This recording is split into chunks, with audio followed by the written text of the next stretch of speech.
video is the quickest way to build your brand.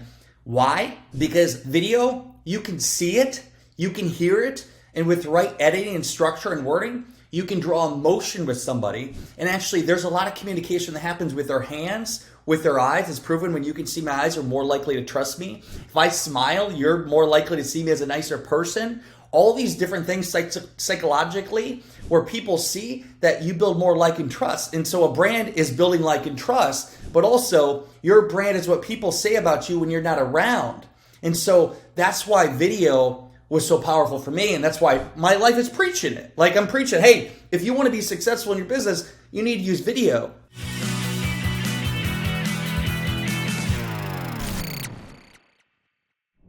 Grab your pen and paper for this one, folks, because we are about to learn from an Emmy Award-winning TV producer named Brandon T. Adams, who pulls back the curtain to share highs and lows and wins and losses throughout his personal branding journey.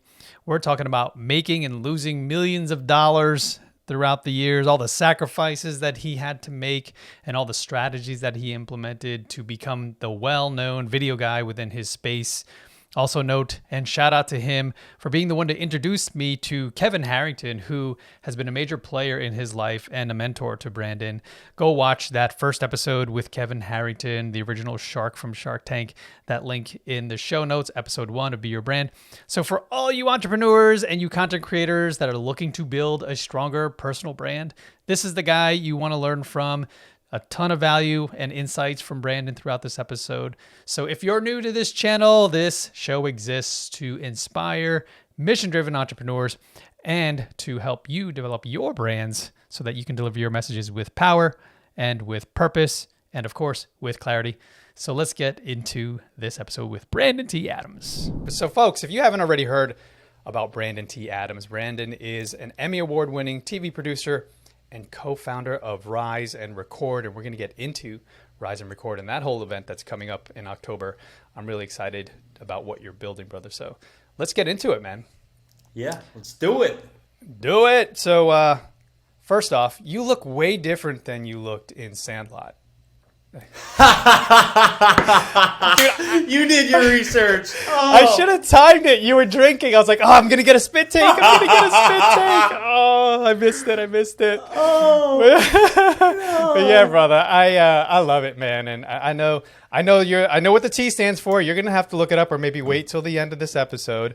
But yeah, it's not Tiberius. But yeah, if for all you Trekkies out there, James T. Kirk is Tiberius. But anyway. So yeah, brother, I know that it could be tough, man, in the SEO world and getting people to find you. And you wouldn't really think Brandon Adams is that popular, but yeah, I guess it is popular. You got to stand out, man. It's so funny you brought that up. I got a funny story with this.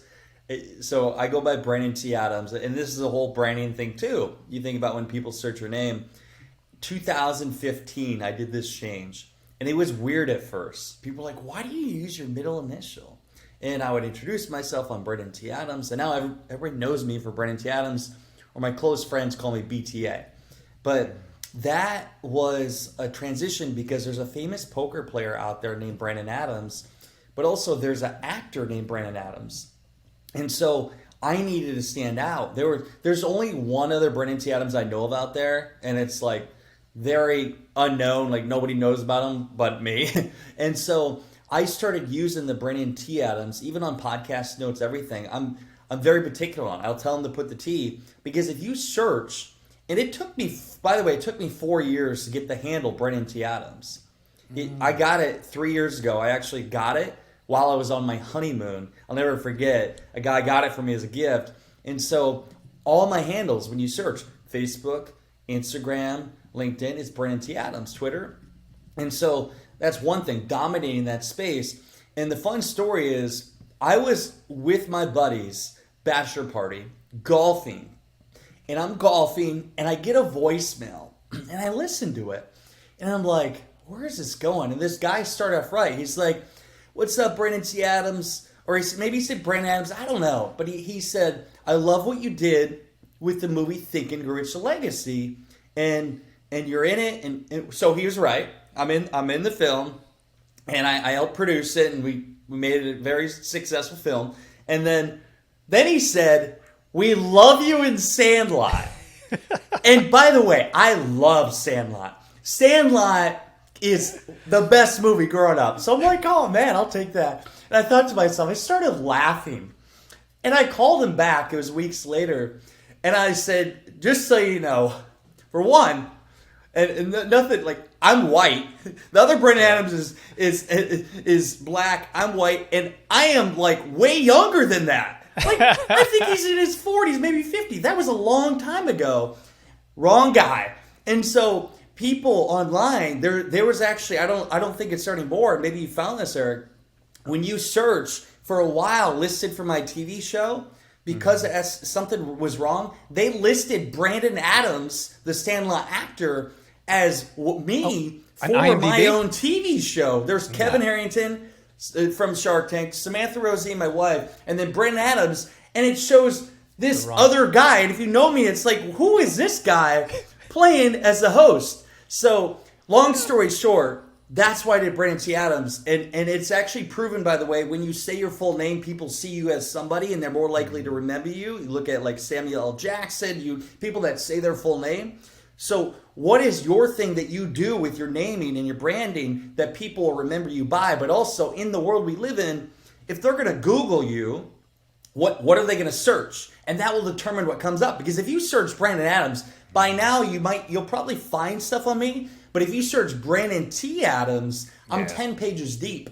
And so that's my story on The Sandlot. Clearly it was a phone call, because if he saw you, he'd be like, oh yeah, you're not the dude. What? Man, what? You've changed. Holy moly. But yeah, brother. So I want to jump into the first question for the show, which I've come to see, love, and respect what you've built in terms of a personal brand, in terms of brands out there. Really good job. Congratulations, brother. But why was that important for you, and was it intentional? So it started off in, let's look back in 2013, 14. I wasn't out to really build a brand. Honestly, I didn't know what a brand was. I didn't build a personal brand. For me, and that's back in 2014, I started creating videos. In 2015, I did my first podcast show that went on to do over 400 episodes. And that was me building out a platform to be able to market. It wasn't for me to be like, I'm a personal brand, I'm the host that gets the most of it all. So I wasn't set out to build a brand. But then what happened is people started coming to me, and I realized I was building brand awareness and I was becoming known. And so I was building a personal brand. And then once I realized that, get into 2016, Eric, I went all in. And so I had done all the different things, wrote the best-selling books, done the podcast shows, done the events, done the blogs, articles, you name it, I did it. But the thing that I focused more on was video content. And so that's where I went on, did my first TV show, and I became completely obsessed. I just did a video on this other day, and I talked about the 1%. Or the 1% of the 1%. And if you want to be in that space, it does take a huge sacrifice, and you're going to question. Sometimes you're going to question everything. And why I say that is because I went so deep into the video. I've spent over $1 million at one point. I don't know how many million now of my own money. Wow. My own money into video, not somebody else's. My own money. Wow. And so I did that because I wanted to become so good at it. I wanted to master it and be known as the video guy. And so that's how we went on to win Emmy Awards. That's how we went on to create the content that we did, films and all that. And so that's what I did. And so I found out that video is the quickest way to build your brand. Why? Because video, you can see it, you can hear it, and with the right editing and structure and wording, you can draw emotion with somebody. And actually, there's a lot of communication that happens with their hands, with their eyes. It's proven when you can see my eyes, you're more likely to trust me. If I smile, you're more likely to see me as a nicer person. All these different things psychologically where people see that you build more like and trust. And so a brand is building like and trust, but also your brand is what people say about you when you're not around. And so that's why video was so powerful for me, and that's why my life is preaching it. I'm preaching, hey, if you want to be successful in your business, you need to use video. So that's my rant on that. But yeah, I didn't start out to build a brand. I was just trying to get my name out there because I had no money. I wanted people to see me so they could buy my stuff. And eventually I realized, oh, this is something I can do to become known, because if I become known as a person and a personal brand, as I transition what I do for a living, people buy from who they like, trust, and know. So if I want to transition into a different space, which I have a couple times, I can still sell something because they like and trust me. And so that's where I really kind of turned my whole trajectory of what I did with my brand. Yeah, that's great, brother. Yeah, I think the concept of personal branding has always sort of been around for a while, but it just never was labeled that as such. Yeah. But now that we have a way to sort of like position it and think about it, it makes sense. You know, back in the day, it was Tony Robbins, it was Oprah. You know, now today it's the Lewis Howes of the world, the Gary V's, and folks that are on the rise and they're ready to record. Like that little plug there. Yeah, rise and record. You know, have the opportunities now because of social and all the tool sets that were given. When you say that you spent $1 million of your own money, was that in courses and coaches and execution and teams? What did you spend the money on? It was, I'll give you an example. The big chunk of that came from creating our TV series Success in Your City, which was a show we created from the ground up, literally an idea we had on a beach that became where we won the Emmys. And so it's from the actual hiring a film crew, having the film crew fly out there, editing, the costs for putting this together, whether it's the set, it is the things we had to do to bring people together for that experience. It was investing in the right mentors. I mean, but it all went to creating the actual content. Most people don't realize, Eric, that, like, I'll put out videos. I have 20 hard drives in my closet right now. I have 3 different editors that have those same hard drives or up in the cloud. And they've been filming with me for some over 8 years, some for 5 years. And so when I have them create a new project, like I just did a piece of content called Never Give Up. And it's from 10 years of content. And it's very powerful. It's 2.5 minutes. Like I said it to somebody and they're like, holy shit, who is this guy? And so people see that and they think, oh, like I can just create this. Like how can I hire somebody, pay 5 or 10 grand? They can't, because they don't realize that I had to build the foundation to have all these assets that they could grab from B-roll footage, speaking footage. I have it all filed away. Yeah. And so that's what goes into, you look at what you spend in something.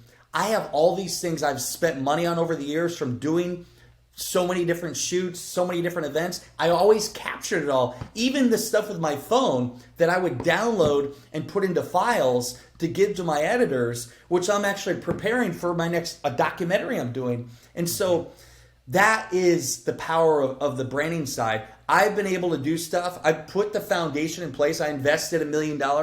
That I look at as stock. I invested in the stock in my own personal brand that will pay fruits over the next decades. And so most people won't do it because it's a long game, Eric. Like, it's risky. You know, they see it as risky, but also, like, I'm not going to put 100 grand in tomorrow and see 150 grand back in a year. I had to put all the money in at the beginning to now get the opportunities ahead. But I've always been long game. I was never a short term, like, make a quick buck. I've always looked at what can I do in 5 or 10 years, not what I can do in a year. Yeah. What's unique about your story? And I think we covered the how, because that was the next question. Like, how did you go about doing it? And we talked about some of it, and Success in Your City was probably the launching pad for that, right? And, it was, yeah. And you took a big risk. You know, I'm sure people are asking, like, where did he get $1 million? But that was over time, right? It was over time. You were obviously making money during that time. I do want to make a point on that. Please. Highlight that. So what I did is I would do shoots for clients around the country. And so when I would do a shoot with them, I would charge X amount, right? And so that was my business. But instead of taking hefty profits for myself and go buy a car, I took the profits and I reinvested it into video content. And then when I would do a shoot, even when we did our show, Eric, I would have and work, hey, we're going to produce this content. You want to be a part of the show? We're going to shoot some clips with you. So on day 4 of filming, we would set aside 4 hours to film with the real estate agents, and we gave them a 2-minute video to use in their marketing. And then I took that revenue and put it towards the show. So how did the million? It wasn't like I had $1 million, just put it in. It was over time. Everything that I made money on, I threw back in to the show, and that's how I did it. I just reinvested every profit I had. Wow, I'm so curious. So your cost of living, you must have been very conscious of that, right? Like keeping your expenses low. Like what were you doing to manage? And I know, let's throw in your wife now, but your girlfriend and then eventually fiance. Like that's another equation, right, in your whole story, because you guys were kind of building together. She was, instrumental to the success in the city, your success, and also success in your city. Yeah. Well, we almost got divorced after getting married. We also almost split multiple times. I mean, it's not easy, Eric. I go back to like, if you're going to become obsessed and become the best in something, you're going to make so many sacrifices, and you're going to question. You're going to question everything. You're going to question, is it worth the price I know I need to pay? And so it wasn't easy. I mean, one part of our show in 2018 is we're traveling the country. We got to episode 2. And keep in mind, as I'm doing the show that I'm self-funding, I also have to run a business. And that business was going through a buyout of a business partnership when I didn't have the money in the first place. So I almost went bankrupt in that process. Here we are sitting in Pflugerville, Texas, not Austin, Texas, Pflugerville, Texas, in a country inn and suites. We had been there for 3 weeks. We're going our last week. I had no money left. My bank account was negative thousands in, like when you have that, by the way, if you're listening, what happens is your banker will message you and call you every day until it's positive again. And so doing that while having like a couple $100 worth of credit on my credit card, and I don't know how the fuck I'm going to get through this. And my wife, fiance at the time, is depressed, wants to go home. It's my fault. Like, I put her through this. And so I question myself, is it worth it? Is it worth what I'm doing? Most people will quit. And so I found a higher power. I prayed, I faith. And I, like, literally one of my darkest moments, and people have achieved massive success in life will relate with this. When you're just about hit one of your biggest wins, right before it, it's like darkness, low point, peace, success. And so I had that happen to me, and I had a deal that went through from the previous year that made me over $1 million. And so all of a sudden I went from nothing to now we're back at it again. I got money for hotel. I got money for the show. And so that's what happened. So to answer your question, I had a bootstrap. There's times like early on I slept in my truck while I traveled the country. I've slept in shitty hotels. I would sleep in my truck, and then I showered in the gym that I got a free membership from. I had to sleep on couches. I had to barter. I had to bargain. I had to do whatever it took. And so it's so many sacrifices. And when you have somebody else, for me, I don't care. I could sleep in a cardboard box in the rain. But when it's somebody else you love that has to go through that shit, and it's not easy, man. It hurts. And so it's looking back on it, I'm like, sometimes I'm just like, I feel so angry that I had to go through that, to even put my wife through that. But now we came out stronger. I mean, we're stronger because of it. And now, hey, we got on the other side and all these things. But most people don't see that. They don't realize what we had to do. Right. Yeah. And how did you stay focused on the vision when you were in the darkest times and those low points? Like, what were you doing to say, you know what, we're going to come out? I mean, because you don't have 100%, confidence at the time, because I've been with you, man. We're like I said earlier, cut from the same cloth, man. I experienced a lot of the same things. So we had kids though. Throw that into the mix, it gets really complicated. That makes it a little easier, definitely. But what were you doing to say, like, hey, baby, we're gonna get through this. Trust me. And you're like, and you don't even know for yourself, like, do I trust myself? I mean, not gonna lie, there was times we didn't talk for a few days. We'd be in the same place and we wouldn't talk to each other. It's not that I didn't want to talk to her, but it's just a dark time. And so I just worked. I mean, I how I dealt with it is I would wake up early in the morning. I would go to the gym to fight all my demons, crush it in the gym to just help me mentally, physically, and then I'd go to work. And I would have to tell myself, I'm gonna get this deal. I'm gonna succeed. And sometimes other people around me because they knew what's going on. They think you're crazy. You're living in la la land. But even though I would have nights I'd scream and say, I'm crazy. Like, scream at myself and be like, you're a nutcase. Like, what are you doing? And I'd get out of my system to go the next day. But you have to be in this positive mindset, because if you're not, any negativity is not going to help. It's not going to help. It's going to take you down. So I would have to force myself to be positive, look in the mirror, say you can do this, do the gym. And along the way, it wasn't easy because the atmosphere around me that I was in was not great. I mean, when you're selling shit off your wall, selling the TV, selling the couch, selling my guitar, selling my wife's clothes, selling everything that I have because I didn't have enough food to go get a fucking tuna. And while this is happening, I'm 3 weeks late on my rent. Yeah. And so I'm like, what am I going to do? So talk about a tough situation in your relationship. But I will tell you, all that stuff made me strong. Yeah. So when people say, like, they know what it takes, unless you're on that top and I know, like, you've been through it, you don't know what it takes to achieve it. And the question is, what is the price you're willing to pay? And I question myself along the way. And so I don't know what your question was, but all I know is, like, it was not easy, my friend. Yeah. And I just wanted to highlight it to the listeners and the viewers here. Especially those who are starting out. You're in year 1, you're in year 2, you're even year 4 or 5. I mean, there's always going to be struggles. I remember talking to a really successful guy when I think I was in year 1, and he was on stage, and I was fortunate enough to have a nice one-on-one conversation with him, and he was like, be prepared to eat peanut butter and jelly. It could get rough. And I was like, wait, what? So I'm driving a nice car, I live in a nice house because, I built up wealth through corporate America. Yeah. But you have never done that, and God bless you for that. I mean, how tempting was it to, your wife to be like, Brandon, just go get a job, man. Get a job. Like, did you come close? Did you try it? There was one time where because she did say, because, money wasn't coming in. And it didn't help. Like, even the time where I never did file bankruptcy, I chose not to because it just wasn't a part of my belief system. It wasn't that I wasn't making money, by the way. Like, I was bringing in tens of thousands of dollars a month. But where'd it go? It was going to my dad. And so while doing that, and especially when you're speaking on stage and you're a success, even though you achieve success, but like you're on stage, you're wondering, shit, are they going to repo my vehicle? Wow. And so talk about a mind fuck. Wow. And so I just had to go through that on the journey. And sorry, what was your question?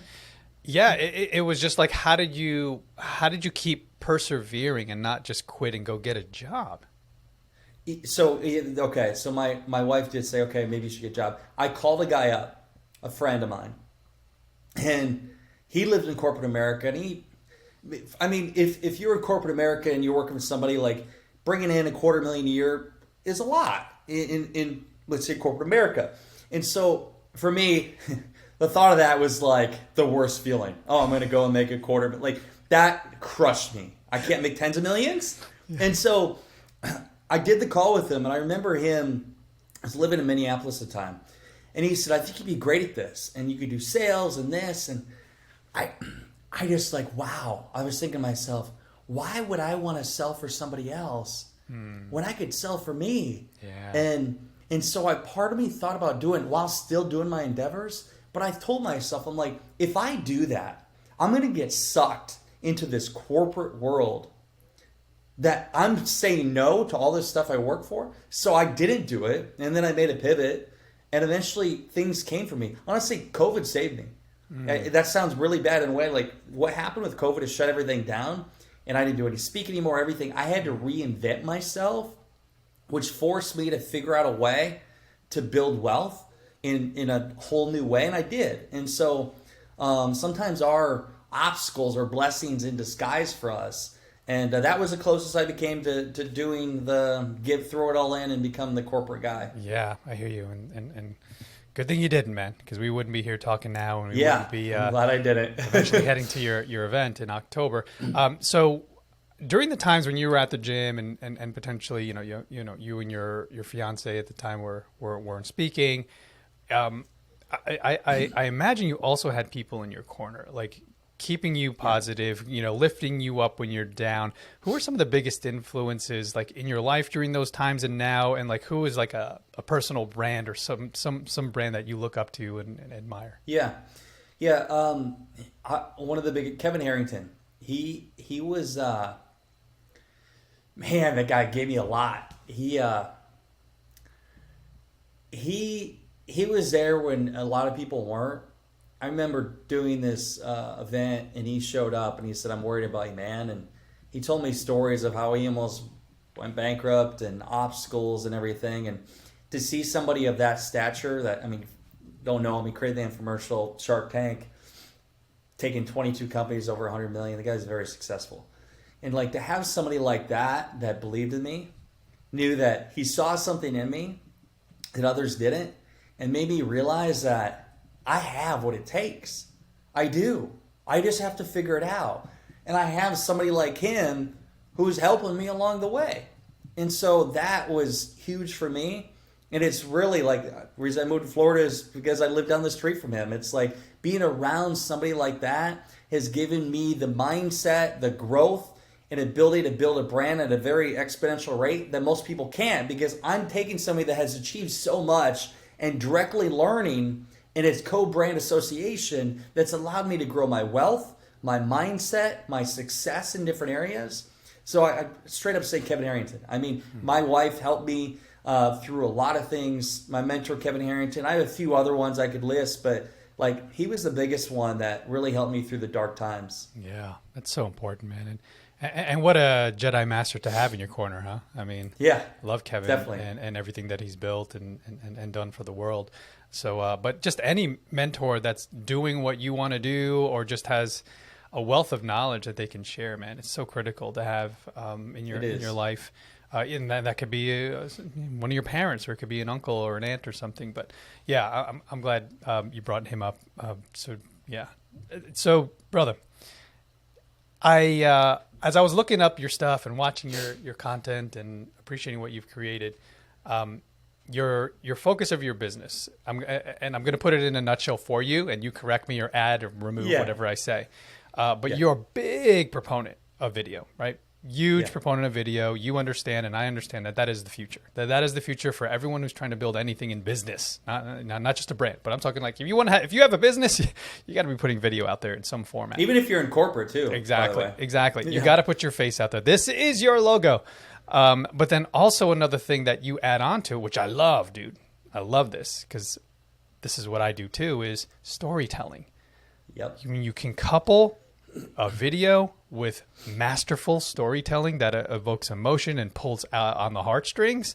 Super powerful, right? And I believe your upcoming event called Rise and Record, thank you, is really going to drive that home for people. Is going to drive it home. So, but here's my question though, and we're going to talk about the event coming in October. And if you're listening to this in the future, I'm sorry you missed it, but it was October 2022. But check this out. You're talking to Lewis Howes. You had an opportunity to interview Lewis, which was great. Not many people have that opportunity. And in real time, dude, this is 3 years ago. In real time, he's talking about people should be doing videos. People should be telling stories on those videos. Was the idea of this formulating, were we witnessing in real time, like you getting an aha moment? That's my question. So, or did you already know? It's funny because I got to remember back the times I interviewed. I've interviewed him for our TV show, and then I interviewed him for my podcast. And I was at his house at the front of the Greatness sign and all that. This might have been on your podcast. Yeah. Okay. Yeah. It was there too. So shout out to Lewis Howes. He definitely was inspiration early on. And so, there were some things that he said, and, it's not so much sometimes what people say, it's what they do, and you acknowledge and realize and experience, and then you have this aha moment that you need to do it. And so there's certain things I saw with Lewis, just example for Lewis, like what he did with building a brand from being a guy that was everybody knows the story. I mean, if you know Lewis Howes, he was going pro for football. He injured his arm. He's on his sister's couch. He's broke. And then he started doing LinkedIn. He started building up his own business, and he eventually became this guy that had the School of Greatness podcast, multimillionaire. Boom, rest of history. And so that story people look into. And that example, I just want to share like that example. If you're sitting on a couch right now and you're going through injury, I bet you can relate with Lewis Howes, and I bet you're going to buy from Lewis Howes down the road. And so you look at storytelling in itself, and how I really thought about this, Eric, is 2015-16, I worked with John Lee Dumas, Entrepreneur's Fire. We did the Freedom Journal campaign, and we did about $500,000 in a month for that book launch. But what I learned was the power of the video that we created and the campaigns we did with the videos that was compelling, got their attention, told the story, had the offer, and did the CTA, the call to action, which turned into results. And so I saw that, I'm like, oh, I want to do more video, not so much fundraising. And so I started using more video in other areas of my life, other projects, other films. And it all came down to telling a great story through a video asset. And that's why I got so obsessed with it, because I knew this is the future. This is now. And so Lewis Howes and these other people along the way helped solidify that, okay, I am on this right path and what I'm doing. And now I'm so clear on it because I've saw on the other side. Like, it's hard for somebody that hasn't experienced it to be like, oh, it works.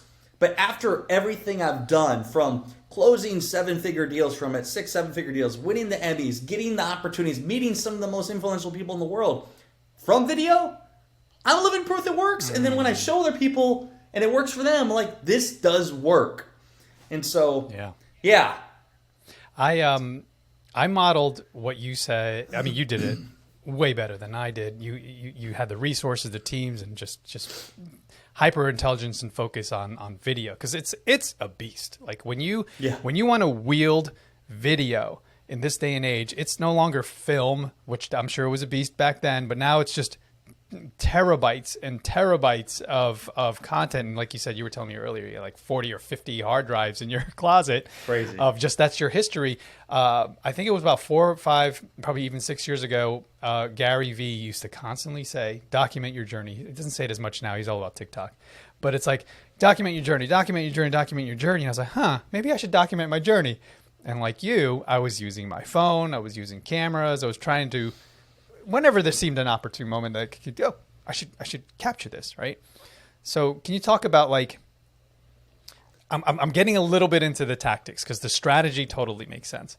Yeah, like how do you wield all of this data and then eventually do something with it? Yeah, so by the way, I got my first camera, Canon 70D, on June 17th, 2014.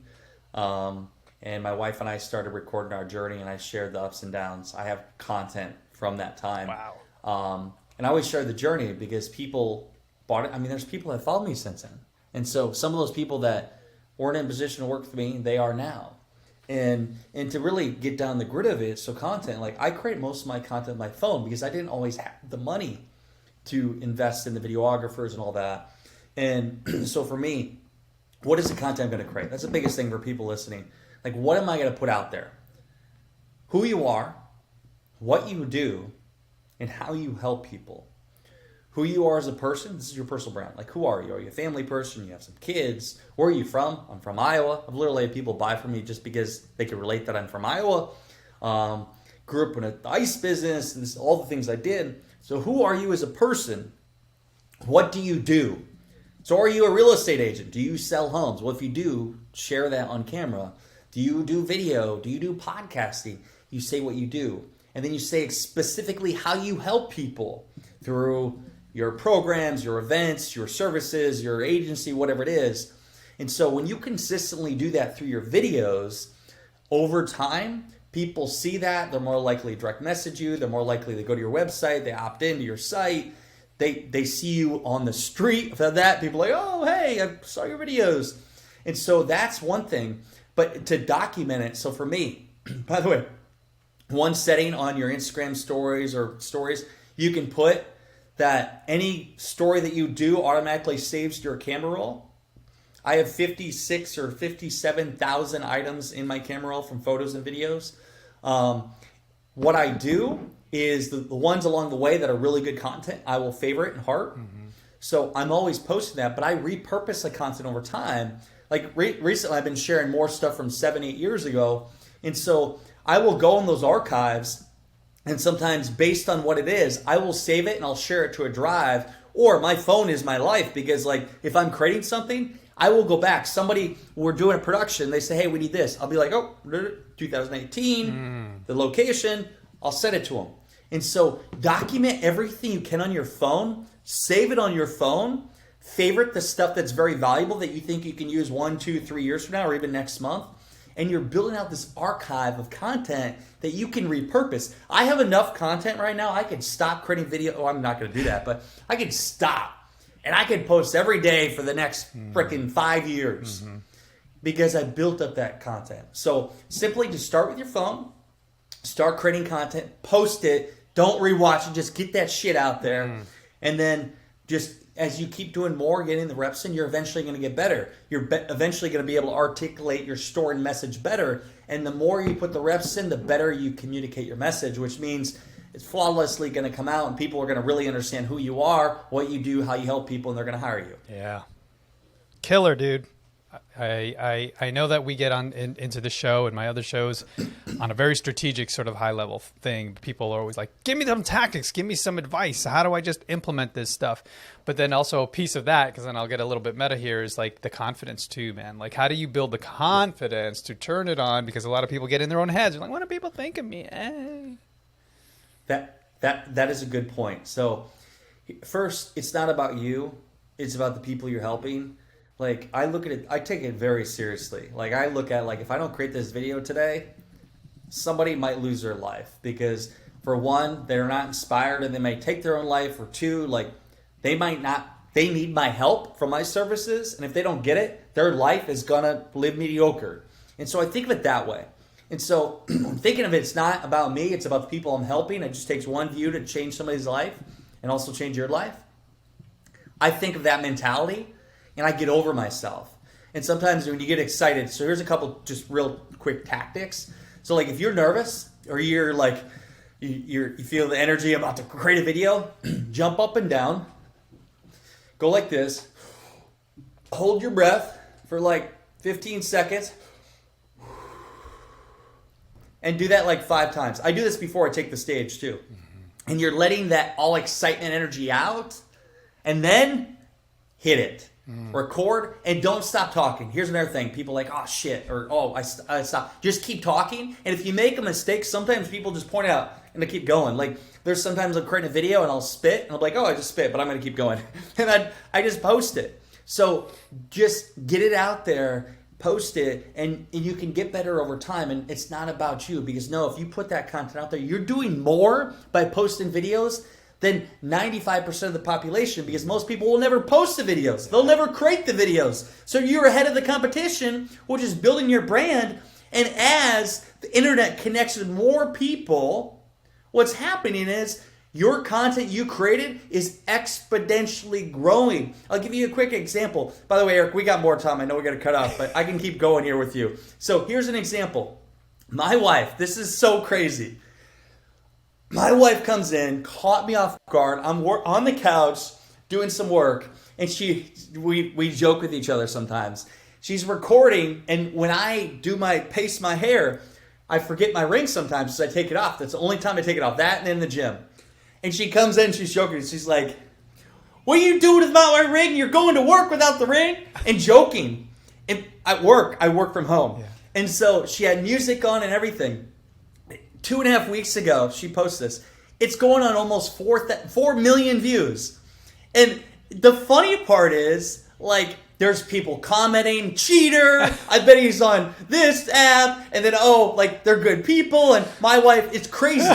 But you look at the comment, you got to check this video. I just like, you got to be kidding me. My first organic $1 million or million view video is that? Hilarious. But here's the thing. She did it last minute. I actually didn't know she was doing it. It was caught off guard. It was by accident. Yeah. She posted it, and now it's exponentially growing to 70,000 likes. People are liking, commenting. It's growing. Yeah. It'll probably end up getting 10 million views. But that example right there, some of my best content, that's not an example in terms of what I want out there, but my best content is stuff that I just did impromptu and posted it. The more you put out content, the more darts you throw, eventually you're going to get a bullseye. And that's how it works in this world, because as you keep putting out content, some of the stuff I did 5 years ago is still getting me sales because people saw it because SEO. Yeah. So that's the power of this content creation, being out in the web, putting it out to the world, and building a personal brand. Yeah, it's powerful, dude. Yeah, I love that story. You never know, and you can't predict, and you can't formulate and plan. Yeah. I mean, you could to a degree, but certain things like that, spontaneous things especially, are going to be powerful potentially. And you never know when it's going to hit. So yeah, it's critical, dude. Yeah, no, you gotta text in real time. He's texting his team that he's running late. Done. Because you could literally, I heard the keypad, like you were typing. But I was gonna say something about that type of content, and then also but anyway, we'll move on. Because that's a lot of fun, man. This is what I was gonna say. Crazy. Is say something goes viral like that, which it has.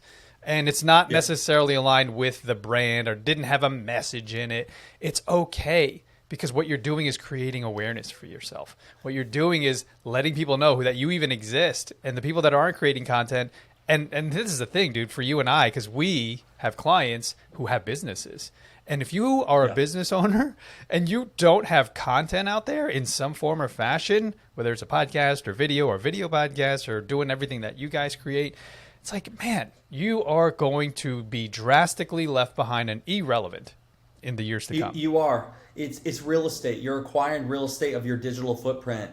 And really the simplest way to get out to the most places is create one piece of content and multi-purpose it. I'll create one piece of content. I'll post it to Facebook, Instagram, LinkedIn, Twitter, even sometimes upload to YouTube. But then I'll take that one piece of content. I'll have my team cut it up into reels. I'll take it and actually, I just did the Brandon T. Adams audio experience, which is past interviews over the past 7 years. It's a podcast show. Gary Vee style. I mean, I'm just multi-purposing content, create one, multi-purpose it, do it again, and then redo it. Yeah. And it's so important for being found online, going top for SEO, and building that like and trust, because it's proven most sales are done between the 7th and 19th time somebody sees you. The more times they see you, the more likely they're going to reach out, the more likely they're going to buy from you. And the more money that you can make, the more money you can generate, the more you can do with that money for your family, for good causes, and for your well-being. That's how I look at money. I look at it as a way to help more people. Because some people have the mindset, oh, they're selfish, they're greedy, don't you have enough? No. I want to keep building wealth to give more to the world and build a better life for myself, because we only have one life to live. Yeah, brother. So, man, I think you already answered the final segment. But yeah, we could dive into it a little more. And that is, what is your mission? What is your purpose when you're building this brand and you're building this brand for yourself and your family and others? What is that mission in life? So my mission is to live my best version of myself. So a lot of people ask, what is success? What I learned from traveling the country for success in your city. We did a book on it called The Road to Success. And success is different. As we age, I'm 32. When I was 16, my success was trying to get the girlfriend, impress them. When I was 22, I was thinking success was like to make all this money. It always changes. So I'm always asking myself, what does success mean to me in this time in my life, in my business, in my finances, in my relationship, in my family, in all areas, my fitness. And so I continuously ask myself that. And then for me right now, so my success is helping as many people as I can through my talents, through communication, through storytelling. I do it through public speaking, through podcasting like we're doing here, my events, but I do it very specifically through storytelling, through video content, TV shows, films, documentaries, and also helping people understand how to tell their story through film, and more importantly, our event, Rise and Record. Rise up, share your story, and do it through video.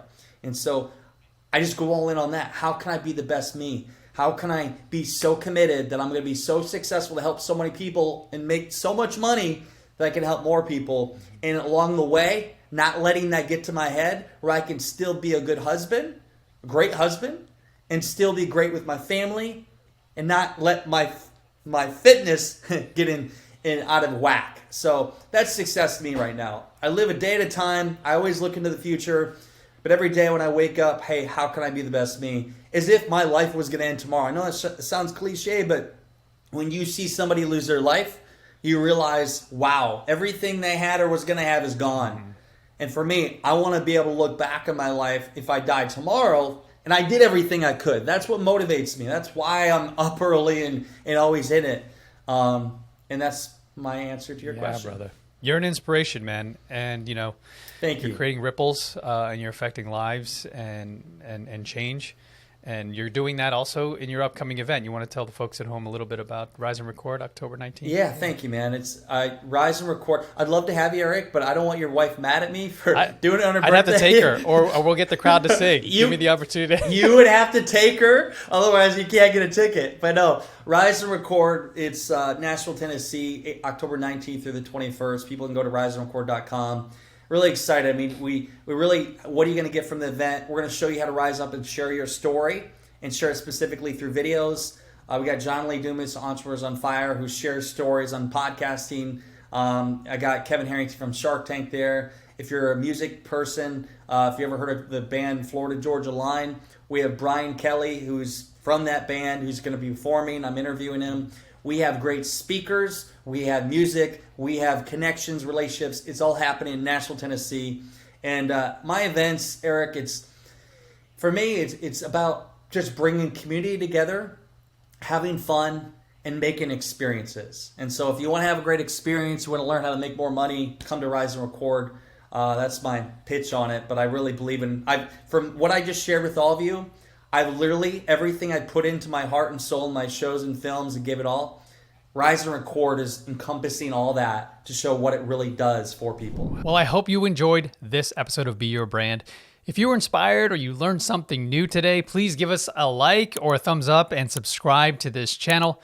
If you want to learn more about how to build your YouTube channel, your personal brand or podcast, hit us up at info@onairbrands.com. That's info@onairbrands.com so that we can find ways that we can help you. I'm Erik Cabral, and I hope that I added value in your life today. You have now entered the Entrepreneur Circle.